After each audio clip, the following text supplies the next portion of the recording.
situé à Veigy-Foncenay, on exploite une douzaine d'hectares, dont 2 hectares couverts et 9 hectares de culture de plein champ et 1 hectare qui est consacré aux poules pondeuses.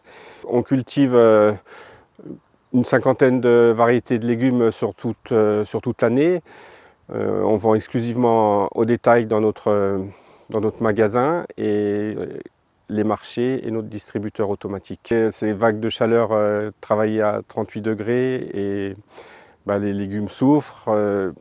Pendant à peu près 3-4 semaines, on n'avait plus assez d'eau pour arroser. C'était très problématique pour nous. Beaucoup de temps de manœuvre à déplacer les arrosages et installer des gouttes à gouttes pour économiser l'eau. C'était beaucoup de gestion en plus. La mairie était envahie de coups de téléphone pourquoi on arrosait. C'était pour le moral, c'était pas facile.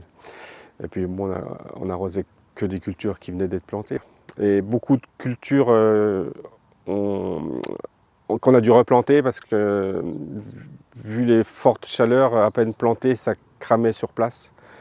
Voilà. Et ça, c'était un gros coût supplémentaire pour l'année 2022.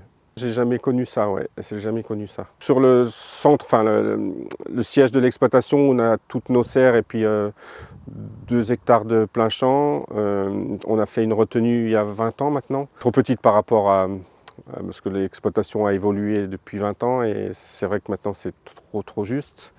La première retenue a été construite en 2001, une réserve de 1100 mètres cubes et une autre réserve qui a été construite en 2010 qui est de 750 mètres cubes.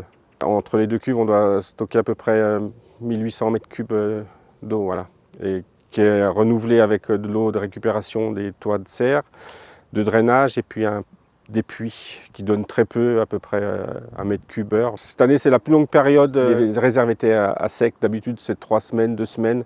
Mais cette année, c'était plus d'1 mois et demi où on n'avait plus d'eau, quoi. Il y a beaucoup de cultures qui ont énormément souffert. Elles se sont rattrapées dès les premières pluies de fin août, mais au niveau rendement, on a perdu énormément de légumes, quoi, hein. On ne peut pas se passer d'eau. En tout cas, il ne faut pas hésiter à s'équiper déjà en abri, en serre, et puis surtout bien penser au mode d'arrosage, comment arroser ces cultures, parce que sans arrosage, rien ne pousse, ça c'est sûr. Et il ne faut pas hésiter à avoir plus grand au niveau des réserves d'eau ou bien du matériel d'arrosage. On a toujours été équipé en rampe d'arrosage avec des tourniquets et puis on s'équipe de plus en plus en goutte à goutte maintenant. Dans les serres, notre arrosage par aspersion ou par goutte à goutte, c'est tout automatisé, ouais, avec des programmateurs pour économiser le plus d'eau possible. Voilà.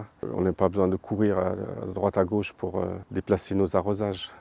Au sujet de la main-d'œuvre, on doit réorganiser les horaires de travail. Ils commencent tôt et ils finissent vraiment tout début d'après-midi, sur le coup des 13 h. Et c'est compliqué à gérer parce qu'il y a des choses qu'on doit faire l'après-midi et puis le matin on ne voit pas suffisamment jour pour faire le travail qu'on doit faire. J'ai de la chance d'avoir une super équipe, des super employés qui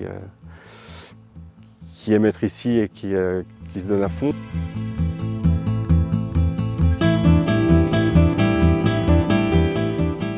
On a investi les poulaillers en 2017. En 2017, on a aussi fait notre magasin de producteurs, mais les œufs fermiers. Ça nous fait un revenu supplémentaire par rapport aussi à ces aléas climatiques. Actuellement, on a 750 poules et on va arriver à pas tout à fait 1000 poules d'ici la fin d'année. Voilà, c'est en évolution, puis la demande est là. Voilà. Diversité, sa production, c'est que bénéfique, hein, parce que quand il y a quelque chose qui ne marche pas, on se rattrape sur autre chose. Mais pour nous, c'est vraiment un plus. Bon, c'est de la gestion supplémentaire, du stress supplémentaire aussi, hein, mais ça se passe bien.